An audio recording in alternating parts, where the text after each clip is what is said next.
शुभ सकाळ समस्तଙ୍କୁ शुभेच्छा एवं साधुवाद आशा करुँचे समस्ते भले रही आपर परिवार भलरे रही सी सार यूट्यूब चैनल देखुवा समस्त छात्र छात्री मानक एवं मोर आदरर समस्त छात्र छात्री मानक शुभेच्छा एवं साधुवाद एवं शुभ सकाळ।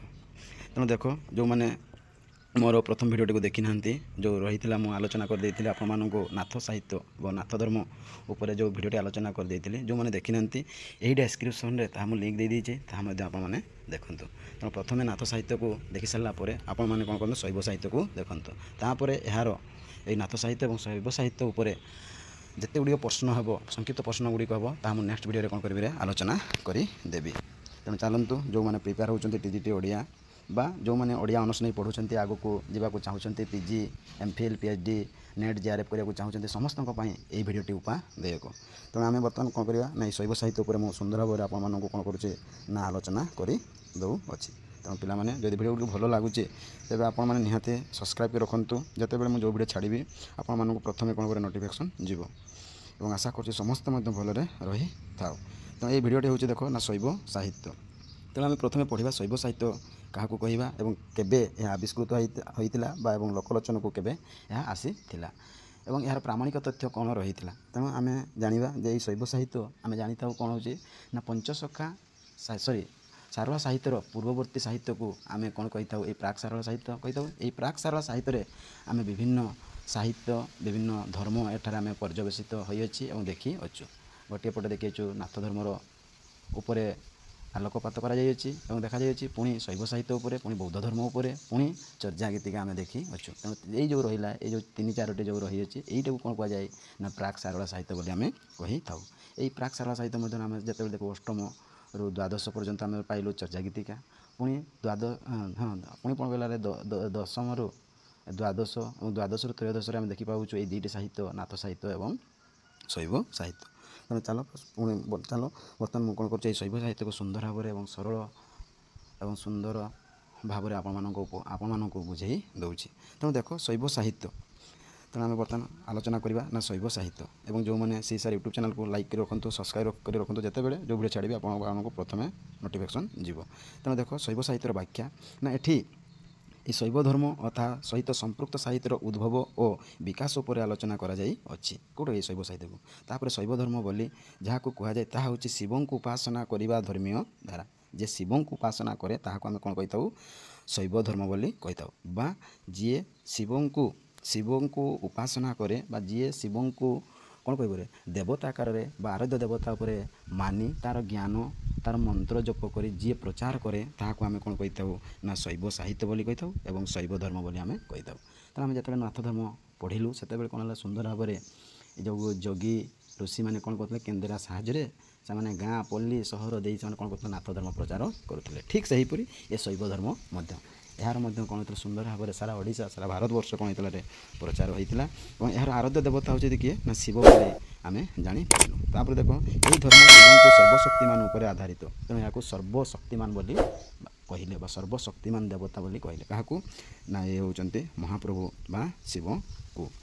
तापर देख ना ताहार तद्भाव बा ताहार उद्भव क्यों समय है ता स्पष्ट नुहे कारण यही धर्मर अनेक अंश प्राक वैदिक समय आसीथिबा सूचना मिली थाए। तेणु यहाँ समय जापर ना तेणु अधिकांश गवेषक बा गवेषणाकार मैंने कहले जे यह वैदिक समय आसी बोली यह सूचना मिली थाए जहाँ वेदपूर्व जुगर सिंधु सभ्यता सहित उत्पन्न होता निर्देश करे।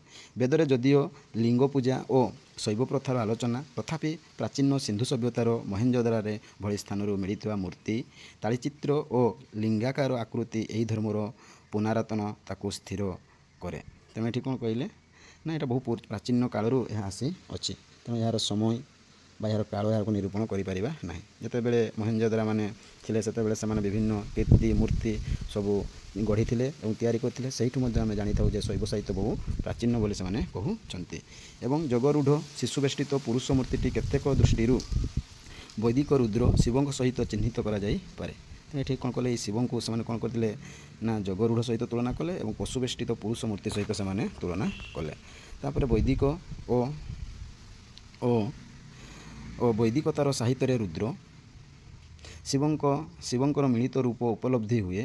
ରାମାୟଣ ଓ ଭାରତରେ ଶିବଙ୍କ ମହାତ୍ମାର ବର୍ଣ୍ଣନା ଦେଖିବାକୁ ମିଳେ ଏବଂ ରାମାୟଣରେ ମଧ୍ୟ ମହାଭାରତରେ ମଧ୍ୟ ଶିବଙ୍କର ପୂଜା ପାଠ ମନ୍ତ୍ର ଏସବୁ ମହାତ୍ମା କ'ଣ ହେଇଥିଲେ ଦେଖିବାକୁ ମିଳେ। ଗୁପ୍ତ ଯୁଗରେ ଏହି ଧର୍ମକୁ ସୁଦୂର ପ୍ରସାରୀ ହୋଇଥିବା ଜଣାଯାଏ। ତେଣୁ ଯେଉଁ ଗୁପ୍ତ ଯୁଗ ଯେଉଁ ରହିଛି ଏଇ ମହେଞ୍ଜୋଦାର ଯେଉଁ ଯୁଗ ସମୟରେ ସେ ସମୟରେ ଗୁପ୍ତ ଯୁଗ ସେଇ ଯୁଗରେ କ'ଣ ହେଇଛି ଏଇ ଆମର ଯେଉଁ ଶୈବ ଧର୍ମକୁ ସୁଦୂର ପ୍ରସାର ହୋଇଥିବା ଜଣାଯାଇଥାଏ। ତାପରେ ଦେଖନ୍ତୁ ଖ୍ରୀଷ୍ଟୀୟ ଚତୁର୍ଦ୍ଦଶ ଶତାବ୍ଦୀରେ କେଉଁଝର ଜିଲ୍ଲା ଆସନପାଟ ଅଭିଲେଖରେ ଖୋଦିତ ନଟରାଜ ଶିବ ବିଗ୍ରହ। ତେଣୁ ଏଠି କ'ଣ ହେଇଛି ଦେଖିବାକୁ ମିଳିଥାଏ କେତେବେଳେ ନା ଖ୍ରୀଷ୍ଟୀୟ ଚତୁର୍ଦ୍ଦଶ ଶତାବ୍ଦୀରେ ତୁମେ ଯେତେବେଳେ କ'ଣ କରିବ ନା କେଉଁଝର ଜିଲ୍ଲାକୁ ଯିବ ସେଠି ଯେଉଁ ରହିଛି ଆସନପାଟ ଅଭିଲେଖ ଯେଉଁ ଶିଳାଲେଖଟି ରହିଛି ସେଇଠି ଆପଣମାନେ ଜାଣିପାରିବେ ବା ସେଇଠି ଲେଖାଯାଇଅଛି କାହାଙ୍କର ଏଇ ଯେ ନଟରାଜ ଶିବଙ୍କର ବିଗ୍ରହ ବା ପ୍ରତିମୂର୍ତ୍ତି ତାଙ୍କ ଆପଣମାନେ କ'ଣ କଲେ ଦେଖିପାରିବେ। କେଉଁଠି ଆମର କେଉଁଝର ଜିଲ୍ଲା କ'ଣ ହେଉଛି ଆସନପାଟ ଅଭିଲେଖରେ। ଠିକ୍ ସେହିପରି ଦେଖ ଭଞ୍ଜବଂଶୀୟ କ'ଣ ହେଉଛି ଶାସକମାନଙ୍କ ଅମଳରେ ଶୈବ ଧର୍ମ ଆଦର ଲାଭ କରିଥିଲା। ଯେତେବେଳେ ଭଞ୍ଜବଂଶୀୟ ରାଜାମାନେ ଥିଲେ ଯେଉଁ ଗଣପତି ବା ଯେଉଁ ରାଜନମାନେ ଥିଲେ ସେମାନଙ୍କ ସମୟରେ ମଧ୍ୟ ଆମର ଏଇ ଶୈବ ଧର୍ମ କ'ଣ ହେଇଥିଲା ପ୍ରସାର ହୋଇଥିଲା। ଏବଂ କେବେ ସେଟା ସେଇ ସେ କେବେ ହେଇଥିଲା ନା ଦଶମ ଏକାଦଶ ଶତାବ୍ଦୀରେ ଏବଂ ସେହି ସମୟକୁ କ'ଣ କହିଥାନ୍ତି ନା ସେମାନେ ସୁବର୍ଣ୍ଣ ଯୁଗ ବୋଲି କହିଥାନ୍ତି। କାହାକୁ ଏଇ ଶୈବ ଧର୍ମକୁ ସେମାନେ କେବେ କହିଲେ ସୁବର୍ଣ୍ଣ ଯୁଗ ବୋଲି କହିଲେ ନା ଏଇ ଯେଉଁ ଦଶମ ଏକାଦଶ ଶତାବ୍ଦୀକୁ ସେମାନେ କହିଲେ ସୁବର୍ଣ୍ଣ ଯୁଗ ବୋଲି କହିଲେ। ଏଇଟା ପିଲାମାନେ ଟିକେ ମନେ ରଖିଥିବ ଯେ ଦଶମ ଏକାଦଶ ଶତାବ୍ଦୀରେ କାହାକୁ ବା କେଉଁ ଧର୍ମକୁ ସୁବର୍ଣ୍ଣ ଯୁଗ ଧର୍ମ ବୋଲି କହିଥାନ୍ତି ନା ଏଇ ଶୈବ ଧର୍ମକୁ। ଏହି ସମୟରେ ସମବଂଶୀ ନରପତିଗଣ ଯେଉଁ ସମବଂଶୀ ରାଜାମାନଙ୍କର ନରପତିଗଣ ଯେଉଁ ରାଜାମାନେ ଓଡ଼ିଶାର ଉପକୂଳବର୍ତ୍ତୀ ଅଞ୍ଚଳ ଶାସନ କରଗତ କରି ଭୁବନେଶ୍ୱରରୁ ଶିବ ମନ୍ଦିର ମାଳିନୀ କରିଥିଲେ। ତେଣୁ ଭୁବନେଶ୍ୱରକୁ ଆମେ କ'ଣ କହିଥାଉ ମନ୍ଦିର ମାଳିନୀ। ସେଠି ଲିଙ୍ଗରାଜ ଉଦୟଗିରି ଖଣ୍ଡଗିରି ମୁକ୍ତେଶ୍ୱର ବିଭିନ୍ନ ପ୍ରକାର ମନ୍ଦିର ରହିଛି ଭୁବନେଶ୍ୱରରେ। ତେଣୁ ସେଇଠାରେ ସେମାନେ କ'ଣ କଲେ ପ୍ରଥମେ ଏହି ସମବଂଶୀ ନରପତିମାନେ ଉପସ୍ଥାପନ କଲେ ଏବଂ ଶିବଙ୍କୁ ସେମାନେ ଆରାଧ୍ୟ ଦେବତା ରୂପରେ ସେମାନେ ପୂଜା କଲେ। ତାପରେ ଦେଖ ସମେତ ବହୁ ଶିବ ମନ୍ଦିର ଏହି ସମୟରେ କୀର୍ତ୍ତି କେତେବେଳେ ତେଣୁ ସେହି ସମୟରେ ବହୁତ ଶିବ ମନ୍ଦିର ଦୃଷ୍ଟିଗୋଚର ହୋଇଅଛି। ପୁଣି ଓଡ଼ିଶାରେ ବହୁ ଧର୍ମ ମତବାଦ ପ୍ରଚଳିତ ଥିଲେ ହେଁ ଶୈବ ଧର୍ମର ଲୋକପ୍ରିୟତା ଆଜି ପର୍ଯ୍ୟନ୍ତ ଅକ୍ଷୁର୍ଣ୍ଣ ରହିଛି। ଆଜି ପର୍ଯ୍ୟନ୍ତ କ'ଣ ହେଇଛି ଜୀବିତ ହୋଇ ରହିଛି। ଯେତେ ସବୁ ଧର୍ମ ଆସିଲେ ମଧ୍ୟ କେହି ଶୈବ ଧର୍ମକୁ କ'ଣ କରିନାହାନ୍ତି ଲୁପ୍ତ କରିନାହାନ୍ତି ବା ପ୍ରଚାର ପ୍ରସାରଣରେ ବାଧାବିଘ୍ନ ଦେଇନାହାନ୍ତି। ଆଜି ପର୍ଯ୍ୟନ୍ତ କ'ଣ ହେଇଛି ଲୋକପ୍ରିୟତା ହେଇଛି କିଏ ଏଇ ଆମର ହେଉଛି ଶୈବ ଧର୍ମ।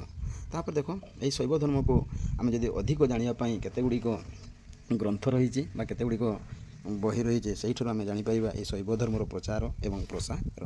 ଯେମିତି ଆମେ ଜାଣିଲୁ ନାଥ ସାହିତ୍ୟର ପ୍ରଚାର ପ୍ରସାରଣ ଯେଉଁ ରହିଲା ଶିଶୁବେଦ ତାପରେ ସପ୍ତାଙ୍ଗ ଯୋଗ ସାଧନା ମତ୍ସ୍ୟେନ୍ଦ୍ରନାଥ ଏଇଥିରୁ ଆମେ ଜାଣିପାରିଲୁ ନାଥ ସାହିତ୍ୟ। ଠିକ୍ ସେହିପରି ଆମର ଶୈବ ସାହିତ୍ୟକୁ ଯଦି ପ୍ରମୁଖ ଭାବରେ ବିଶେଷ ଜାଣିବା ପାଇଁ ଚାହୁଁଛନ୍ତି ତେବେ ତାଙ୍କର ଯେଉଁ 3ଟି ବହି ରହିଛି ଯେ ସେ କହୁଛି ଯେଉଁ ତିନୋଟି ବୁକ୍ ବା 3ଟି ବହି ହେଉଛନ୍ତି ଏଇ କଳସା ଚଉତିଶା ରୁଦ୍ର ସୁଧାନିଧି ଏବଂ ସୋମନାଥ ବ୍ରତ କଥା।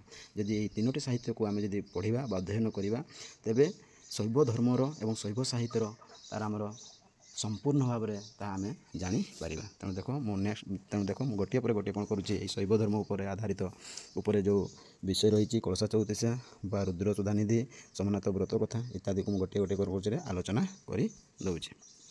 ତେଣୁ ସେ କ'ଣ କହିଲା ଦେଖ ଲୋକପ୍ରିୟତା ଆଜି ପର୍ଯ୍ୟନ୍ତ ଅକ୍ଷୁଣ୍ଣ ରହିଛି ଏବଂ ଓଡ଼ିଆ ଭାଷାରେ ଲିଖିତ ଏଇଟା ଲିଖିତ ପିଲାମାନେ ଲିଖିତ ହେଇଗଲା ଲିଖିତ 3ଗୋଟି ଶୈବ ଧର୍ମ ପ୍ରଖ୍ୟାପକ ରଚନାକୁ କେତେ ସମାଲୋଚକ ପ୍ରାକ୍ ସାରଳା ଯୁଗରେ ସ୍ଥାନ ଦିଅନ୍ତି। ତେଣୁ ଆମେ ଜାଣିଲୁ ସାରଳା ସାହିତ୍ୟର ପୂର୍ବବର୍ତ୍ତୀ ପ୍ରାକ୍ ସାରଳା ସ୍ଥାନିତ ଦେଇଛନ୍ତି। ସେଗୁଡ଼ିକ ହେଲା ଦେଖ ନା ଗୋଟିଏ ହେଲା କଳସା ଚଉତିଶା ଏବଂ ରୁଦ୍ର ସୁଧାନିଧି ଓ ଆଉ ଗୋଟିଏ ହେଉଛି ସୋମନାଥ ବ୍ରତ କଥା। ଏଇ 3ଟି ବହିକୁ ଯଦି ଆମେ ସମ୍ପୂର୍ଣ୍ଣ ଭାବରେ ଯଦି ଆଲୋଚନା କରିବା ତେବେ ଆମେ ଆଜି ସମ୍ପୂର୍ଣ୍ଣ ଭାବରେ କ'ଣ ଶୈବ ଧର୍ମ ଏବଂ ଶୈବ ସାହିତ୍ୟ ଆମେ ଜାଣିପାରିବା। ତେଣୁ ଦେଖ ମୁଁ ଗୋଟିଏ ପରେ ଗୋଟିଏ ଯେଉଁ ବିଷୟ ରହିଛି କଳସା ଚଉତିଶା ରୁଦ୍ର ସୁଧାନିଧି ଏବଂ ସୋମନାଥ ବ୍ରତକୁ ମୁଁ କ'ଣ କରୁଛି ଆଲୋଚନା କରିଦେଉଛି। ପୁଣି ଏଇଠି କ'ଣ ହେଇଛି ଯେଉଁ ବହି ଗୁଡ଼ିକରେ ବା ଏଇ ଗ୍ରନ୍ଥରେ କ'ଣ ହେଇଛି ନା ମାତ୍ରା ରୀତି ଭାଷା ଇତ୍ୟାଦି ଦୃଷ୍ଟି ଏଗୁଡ଼ିକୁ ଆଲୋଚନା ପରିସରଭୁକ୍ତ। ତେଣୁ ଏଇ ଯେଉଁ ସାହିତ୍ୟରେ ଯେଉଁ ଭାଷା ରହିଛି ରୀତି ରହିଛି ଶୈଳୀ ରହିଛି ହେଲେ ବି ଆପଣମାନେ ଜାଣିପାରିବେ ଯେ ନାଥ ସାହିତ୍ୟ ବା ନାଥ ଧର୍ମ କେବେ ଲୋକଲୋଚନକୁ ଆସିଥିଲା। ତେଣୁ ସେଗୁଡ଼ିକ ଦେଖ ମୁଁ ଆଲୋଚନା କରି ଦେଉଛି। ନା ପ୍ରଥମେ ଦେଖ ନା କଳସା ଚଉତିଶା ତେଣୁ ସଂଖ୍ୟା ପରେ ମୁଁ କ'ଣ କରିଛି ନୋଟ୍ ଡାଉନ୍ କରିଛି। ଯଦି ଏହାର କଳସା ଚଉତିଶା ଯଦି ଆପଣମାନେ ସମ୍ପୂର୍ଣ୍ଣ ଜାଣିବାକୁ ଚାହୁଁଛନ୍ତି ତେବେ ଏହାକୁ କ'ଣ କରିବେ ନା ଗୋଟିଏ ଭିଡ଼ିଓ ମୁଁ କରିଦେବି ଏବଂ ଆପଣମାନେ ଯାଇକି ଡେସ୍କ୍ରିପ୍ସନ୍ ଦେଖିବେ ବା ମୋର ଯେଉଁ ପ୍ଲେଲିଷ୍ଟ ଅଛି ସେଠି ଦେଖନ୍ତୁ ଏବଂ କଳସା ଚଉତିଶା ବିଷୟରେ ଆପଣମାନେ ସମ୍ପୂର୍ଣ୍ଣ ଭାବରେ କ'ଣ କରିବେ ଜ୍ଞାନ ପାଇପାରିବେ। ତେଣୁ ଏଠି ମୁଁ କ'ଣ କରିଛି ନା ସମ୍ୟକ ଭାବରେ ତାହା ଆଲୋଚନା କରିଦେଇଛି। ତେଣୁ ଭାବୁଛି ଏହାକୁ ମଧ୍ୟ ମୁଁ କ'ଣ କରିବି ଗୋଟିଏ କଳସା ଚଉତିଶା ଉପରେ ଗୋଟିଏ ଭିଡ଼ିଓ ମୁଁ କରିବି। ତେଣୁ ଆପଣ ନିହାତି ସେଟାକୁ ଦେଖନ୍ତୁ। ତାପରେ ଦେଖ ବର୍ତ୍ତମାନ ମୁଁ କ'ଣ କହୁଛି କଳସା ଚଉତିଶାକୁ ମୁଁ ଆଲୋଚନା କରିଦେଉଛି ନା କଳସା ଚଉତିଶା এটা ହେଉଛି କେଉଁ ବୃତ୍ତରେ এটা ଭେରି ଭେରି ଇମ୍ପୋର୍ଟାଣ୍ଟ ପକାଏ ପିଲାମାନେ ଏଟା ମଧ୍ୟ ତୁମମାନଙ୍କର ଭାରି ଗୁରୁତ୍ୱ ପ୍ରଶ୍ନ ଯେଉଁମାନେ ପିଜି ଏମ୍ଫିଲ୍ ପିଏଚ୍ଡି ଏବଂ ଯେଉଁମାନେ ବର୍ତ୍ତମାନ ଶିକ୍ଷକ ଓଡ଼ିଆ ଶିକ୍ଷକ ହେବା ପାଇଁ ଚାହୁଁଛନ୍ତି ସେମାନଙ୍କୁ ସେ ନିଶ୍ଚୟ ଏହି ପ୍ରଶ୍ନଟି ପଚାରିବ ଯେ କଳସା ଚଉତିଶା କେଉଁ ବୃତ୍ତରେ ଦାଣ୍ଡି ବୃତ୍ତରେ ରଚିତ ହୋଇଅଛି ଏବଂ ଦେଖ ଏଇଟା କ'ଣ ରଚିତ ହୋଇଛି ଏବଂ ମଙ୍ଗଳ ଗୀତ ସମାଲୋଚକମାନେ ଗ୍ରହଣ କରିଛନ୍ତି ଏଇଟା ମଧ୍ୟ ମଙ୍ଗଳ ଗୀତ ରଚନାରେ ଏହା କ'ଣ ହେଇଛି ବର୍ଣ୍ଣନା କରାଯାଇଅଛି ଏବଂ ଆଉ ଗୋଟିଏ କ୍ୱେଶ୍ଚନ୍ ଅଛି ଏଇଟା ଦେଉ କଳସା ଚଉତିଶା କାହା ବିଷୟରେ ବର୍ଣ୍ଣନା କରାଯାଇଛି ଏଇଟା ଭେରି ଭେରି ଇମ୍ପୋର୍ଟାଣ୍ଟ ଶିବ ଏବଂ ପାର୍ବତୀଙ୍କ ବିବାହ ପ୍ରସଙ୍ଗରେ ବା ବିବାହ ବର୍ଣ୍ଣନାରେ ନା ବର୍ଣ୍ଣନା ଚଉତିଶାର ମୁଖ୍ୟ ବିଷୟ ବା ଏଠି କ'ଣ କହିବ ଶିବ ପାର୍ବତୀଙ୍କ ବିବାହ ପ୍ରସଙ୍ଗରେ ଏହା ବର୍ଣ୍ଣନା କରାଯାଇଅଛି କେଉଁଟା ଏଇ କଳସା ଚଉତିଶା ମନେ ରଖିଲ କଳସା ଚଉତିଶା ହେଉଛି ଦାଣ୍ଡି ବୃତ୍ତରେ ରଚିତ ଏବଂ ରାଗ ହୋଇଗଲା ଧର କ'ଣ ହେଇଗଲା ମଙ୍ଗଳ ଗୀତ ରାଗରେ ରଚିତ ଏବଂ କାହାଙ୍କ ଏଠି କାହା ବିଷୟରେ ବର୍ଣ୍ଣିତ ହୋଇଛି ଏବଂ ଶିବ ଏବଂ ପାର୍ବତୀଙ୍କ ବିବାହ ପ୍ରସଙ୍ଗରେ ଏହା ବର୍ଣ୍ଣିତ ହୋଇଅଛି ତେଣୁ ଏଇଟା ପିଲାମାନେ ନୋଟ୍ ଡାଉନ୍ କରନ୍ତୁ ତାପରେ ଏହାର କବି ଅତ୍ୟନ୍ତ ଲୌକିକ ଓ ପରିହାସ ବ୍ୟଞ୍ଜକ ଭାବରେ ଏହା ବର୍ଣ୍ଣନା କରିଛନ୍ତି ଲୌକିକ ଯେଉଁଟା ନ ଜାଣିବା ବା ଲୌକିକ ମାନେ କିଛି ନାହିଁ ଲୋକମାନେ ଜାଣିବା ଭଳି ଏବଂ ପରିହାସ ବ୍ୟଞ୍ଜକ ଅର୍ଥାତ୍ ଟିକେ ହାସ୍ୟ ବା ବ୍ୟଙ୍ଗାତ୍ମକ ଭାବରେ କ'ଣ ହେଇଛି ଏଇଟା କଳସା ଚଉତିଶା ବର୍ଣ୍ଣନା କରାଯାଇଅଛି ଯେଉଁଠାରେ ଶିବ ଦେଖ କ'ଣ ହେଇଛି ଯେଉଁଠାରେ ବିଷୟଟା ତ ବର୍ଣ୍ଣନା ହେଉଛି ବର୍ତ୍ତମାନ ଯେଉଁଠାରେ ଶିବ ଏକ ବୁଢ଼ାବର ବେଶରେ ପାର୍ବତୀଙ୍କ ବିବାହ କରିବାକୁ ଆସିଛନ୍ତି ତେଣୁ ସେଇଟା ହେଉଛି କ'ଣ ହେଉଛି ପରିହାସ ବ୍ୟଞ୍ଜକ ବା ବ୍ୟଙ୍ଗାତ୍ମକ ଭାବରେ କ'ଣ ହେଇଛି ନା ଏଇ କଳସା ଚଉତିଶାଟି ବର୍ଣ୍ଣିତ ହୋଇଛି ଏବଂ କେଉଁ ବୃତ୍ତରେ ଦାଣ୍ଡି ବୃତ୍ତରେ ରାଗ କ'ଣ ହେଉଛି ମଙ୍ଗଳ ଗୀତି ରାଗରେ ଏବଂ କାହା ପ୍ରସଙ୍ଗରେ ବର୍ଣ୍ଣିତ ହୋଇଛି ଶିବ ପାର୍ବତୀଙ୍କ ବିବାହ ପ୍ରସଙ୍ଗରେ ଏହା ବର୍ଣ୍ଣିତ ହୋଇଅଛି ଏବଂ ଏଠି ମଧ୍ୟ ଶିବ କେଉଁ ବେଶରେ ଆସିଛନ୍ତି ଏଇଟା ଭେରି ଭେରି ଇମ୍ପୋର୍ଟାଣ୍ଟ ପିଲାମାନେ ଟିକେ ମନେ ରଖିଥିବ ବୁଢ଼ାବର ବେଶରେ ପାର୍ବତୀଙ୍କ ବିବାହ କରିବାକୁ ଆସିଛନ୍ତି ସେହି ସମୟରେ ଦେଖନ୍ତୁ କିଭଳି ସାହିତ୍ୟ ରଚନା ହେଇଛି ନା ଯେଉଁଥିରେ ଶିବ ବର୍ଣ୍ଣନା କରୁଛନ୍ତି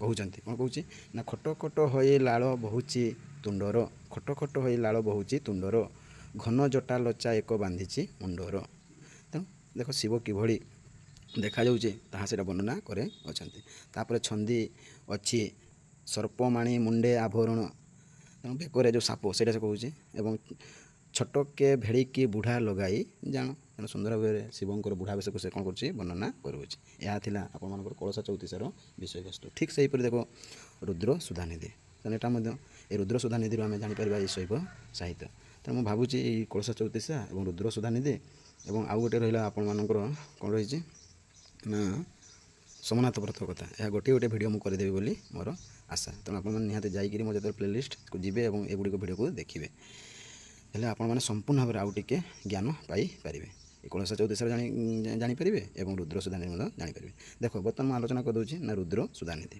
ତେଣୁ ସେଠି ଯେମିତି ଜାଣିଲ କାହାଙ୍କ ନା ଦାଣ୍ଡି ବୃତ୍ତରେ ରଚିତ ହୋଇଛି ଶିବ ପାର୍ବତୀଙ୍କର ବିବାହ ପ୍ରସଙ୍ଗରେ ବର୍ଣ୍ଣିତ ହୋଇଛି ଏବଂ ମଙ୍ଗଳଚଣ୍ଡୀ ଗୀତରେ ବର୍ଣ୍ଣିତ ହୋଇଛି ଏବଂ ଶିବଙ୍କୁ କ'ଣ ହେଉଛି ବୁଢ଼ା ବେଶରେ ବର୍ଣ୍ଣନା କରାଯାଇଛି ତେଣୁ ତାହାକୁ କ'ଣ କହୁଛି କଳସା ଚଉତିଶା ଏବଂ କଳସା ଚଉତିଶା କେଉଁ ସାହିତ୍ୟ ମୋତେ ପଚାରିଥାଉ କଳସା ଚଉତିଶା କେଉଁ ସାହିତ୍ୟ ଶୈବ ସାହିତ୍ୟ ବୋଲି ଆମେ କହିଥାଉ ତାପରେ ଦେଖ କ'ଣ କହୁଛି ନା ସେହିପରି ରୁଦ୍ର ସୁଧାନିଧିକୁ ଅନେକ ସମାଲୋଚକ ସାରଳା ପୂର୍ବବର୍ତ୍ତୀ ସାହିତ୍ୟ ଭାବରେ ଗ୍ରହଣ କରିଥିବା ବେଳେ ଐତିହାସିକ କେଦାରନାଥ ମହାପାତ୍ର ଆଲୋଚକ କୃଷ୍ଣଚରଣ ସାହୁ এটা ହେଉଛି ଆର୍ତ୍ତବଲ୍ଲଭ ମହାନ୍ତି ଏବଂ ପଠାଣି ପଟ୍ଟନାୟକ ପ୍ରମୁଖ ଏହା ସାରଳା ପରବର୍ତ୍ତୀ ରଚନା ଭାବରେ ଗ୍ରହଣ କରିଛନ୍ତି ଏହାକୁ କ'ଣ କହୁଛନ୍ତି ସାରଳା ସାହିତ୍ୟର ପୂର୍ବବର୍ତ୍ତୀ କହୁନାହାନ୍ତି କ'ଣ କହୁଛନ୍ତି ପରବର୍ତ୍ତୀ ବୋଲି କହୁଛନ୍ତି ତେଣୁ ଛାଡ଼ ଏଥିରେ ଥିବା ଶୁଦ୍ଧ ଗଦ୍ୟ ଭାଷା ଆଳଙ୍କାରିକ ପ୍ରୟୋଗରୁ ଏହା ନୂତନତ୍ୱ ଜଣାପଡ଼େ ତେଣୁ ସୁନ୍ଦର ଭାବରେ ଯେତେବେଳେ ଆପଣମାନେ ପଢ଼ିବେ ସେତେବେଳେ ଜାଣିପାରିବେ ସୁନ୍ଦର ସେଠି କ'ଣ ହେଇଥାଏ ଶବ୍ଦ ଶୈଳୀ ରୀତି ଏସବୁ କ'ଣ ହେଇଥାଏ ପର୍ଯ୍ୟବେସିତ ହୋଇଥାଏ ତାପରେ ଦେଖ ଏଇ ରୁଦ୍ର ସୁଧାନିଧିରେ ତା ବିଷୟବସ୍ତୁ ଦେଖ ନା এই ରୁଦ୍ର ସୁଧାନିଧି ଗ୍ରନ୍ଥରେ ନାୟକ ଏଇଟା ପିଲାମାନେ ମନେ ରଖନ୍ତୁ ଭେରି ଭେରି ଇମ୍ପୋର୍ଟାଣ୍ଟ ନାୟକ ହେଉଛନ୍ତି କିଏ ଅଭିନବ ଚୈତନ୍ୟ